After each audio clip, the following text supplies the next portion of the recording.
नमस्कार दोस्तों, इस वीडियो में हम बात करेंगे आपके अवचेतन मन और नींद के संबंधों के बारे में। आइए इसे समझते हैं। दोस्तों, अगर अभी तक आपने हमारे चैनल को सब्सक्राइब नहीं किया है तो प्लीज अभी करें। क्या आप जानते हैं कि आप अपने जिंदगी का 1/3 समय सोने में ही बिता देते हैं और यह सच्चाई और जीवन का अटूट सत्य और नियम भी है। नींद लेना हमारी प्रकृति के द्वारा बनाया गया एक ऐसा नियम है जो संसार में रहने वाला प्रत्येक व्यक्ति उस नियम का पालन करता है, चाहे वह मनुष्य हो या जानवर। इस धरती पर ऐसा कोई भी व्यक्ति नहीं है जो नींद ना लेता हो। और तो और ब्रह्मांड आपके कई सवालों का जवाब नींद में ही दे देता है। दोस्तों, बहुत से लोग इस बात को मानते हैं कि दिन में थक जाने के कारण ही हमें नींद आती है और हम सो जाते हैं। यह सरासर गलत है। अब मैं आपको एक प्रयोग करने के लिए बोलती हूँ। आप 1-2 दिन तक अपने शरीर से कोई काम मत करिए। पूरी तरह से शरीर को आराम दीजिए। फिर आप मुझे यह बताइए कि क्या आपको रात में नींद नहीं आई? अवश्य ही रात में आपको नींद आई होगी। दोस्तों, आप दिन में काम करें या ना करें, फिर भी रात में आपको नींद अवश्य आएगी। या यह भी हो सकता है कि जब आप काम ना करें तो और भी ज्यादा नींद आए। आप दिन में थक जाते हैं, इसलिए शरीर को आराम की जरूरत होती है। यह बिल्कुल भी सत्य नहीं है, बल्कि यह आपकी गलतफहमी है। नींद में होते हुए भी आपका शरीर सोता नहीं है, बल्कि सोते समय भी आपका दिल, फेफड़ा, धमनियां और सभी महत्वपूर्ण अंग कार्य करते हैं। आप सोने से पहले जो भोजन करते हैं वह भोजन सोने के बाद और अच्छी तरह से पच जाता है और पोषक पदार्थ सभी अंगों तक पहुंच जाते हैं। इसका मतलब यह है कि आपका शरीर तब भी काम कर रहा था जब आप सोए हुए थे। आपके सोते समय भी आपका शरीर पसीना छोड़ता रहता है। आपके नाखून और बाल बढ़ते रहते हैं। ये सारी क्रियाएं आपके सोने के बाद भी चलती रहती हैं। पर इन सब क्रियाओं को आपका अवचेतन मन नियंत्रित करता है।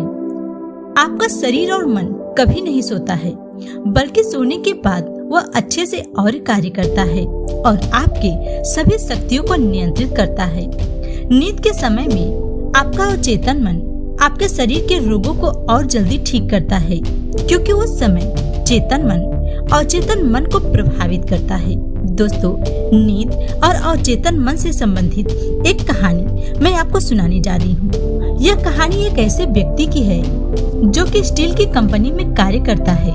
एक बार कंपनी में एक नई मशीन लाई गई थी जो बनकर निकलने वाले स्टील के गर्म छड़ों की डिलीवरी नियंत्रित करती थी। मशीन लगाने वालों की सारी कोशिश के बावजूद मशीन ठीक से काम नहीं कर रहा था।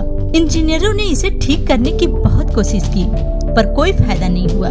फिर उस व्यक्ति ने एक नई डिजाइन तैयार करने की कोशिश की जो काम कर सके, लेकिन वो व्यक्ति कुछ नहीं कर पाया। एक दिन वह दोपहर में झपकी लेने के लिए लेटा। सोते समय भी वह मशीन के बारे में ही सोच रहा था। झपकी के दौरान उसने एक सपना देखा जिसमें उसके स्विच की आदर्श डिजाइन दिखाई दी। जागने के बाद उसने अपने सपने वाली आकृति के अनुसार डिजाइन स्केल बना लिया।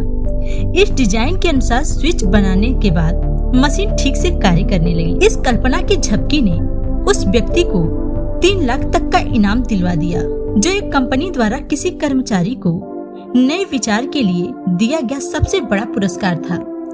दोस्तों, मुझे पूरा यकीन है कि आपके साथ भी ऐसा कभी न कभी अवश्य हुआ होगा। अगर आपके साथ ऐसा हुआ हो तो हमें कमेंट करके अवश्य बताएं। नींद के बारे में डॉक्टर जॉन विजेला का कहना है कि आपके सोने के बाद भी रात को आपके आँख, कान, नाक और त्वचा के नीचे की तंत्रिकाओं से आपको लगातार संकेत मिलता रहता है। आपके मस्तिष्क तंत्रिका का संचार तंत्र भी काफी सक्रिय रहता है। डॉक्टर जॉन बताते हैं कि आपके सोने का प्रमुख कारण यह है कि आत्मा का अधिक से अधिक हिस्सा हमारे अदृश्य शक्तियों से एकाकार करने के लिए प्रेरित हो जाता है और ब्रह्मांड के ज्ञान तथा पूर्व ज्ञान से हिस्सादार बनता है।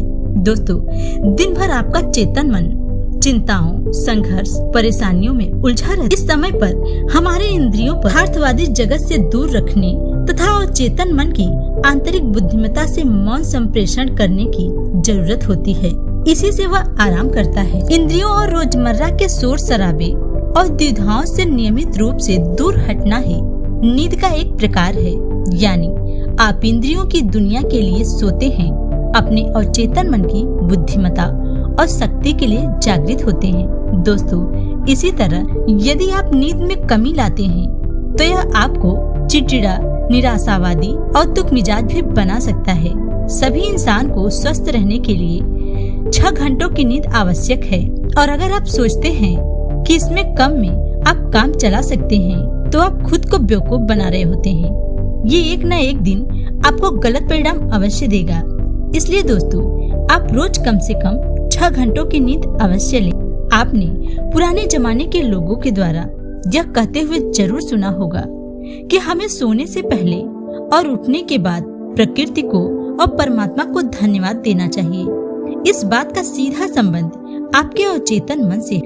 आप जो कुछ सोने से पहले और उठने के बाद अपने अवचेतन मन में डालते हैं, उससे संबंधित विचार आपके स्वप्न में जरूर आते हैं, और यह आपके अवचेतन मन को सीधा प्रभावित करते हैं। सुबह उठने के बाद आपका चेतन और अवचेतन मन पूर्ण शांति की अवस्था में होता है। आप इस समय जिस भी विचार या मनोकामना को अपने चेतन मस्तिष्क में डालते हैं, उसे आपका अवचेतन मन स्वीकार कर लेता है। इसलिए दोस्तों, मैं आपसे यह कहना चाहती हूँ कि यदि आपकी कोई मनोकामना, इच्छा जिसे आप पूरा करना चाहते हैं, तो उससे संबंधित अपने मस्तिष्क में सोने से पहले या उठने के बाद जरूर लाएं। दोस्तों, इस प्रक्रिया से अगर कभी भी आपको कोई भी लाभ या आपकी मनोकामना पूरी हुई हो तो आप हमें कमेंट करके अवश्य बताएं, और हमारे इस वीडियो को लाइक और चैनल को सब्सक्राइब करें। धन्यवाद दोस्तों।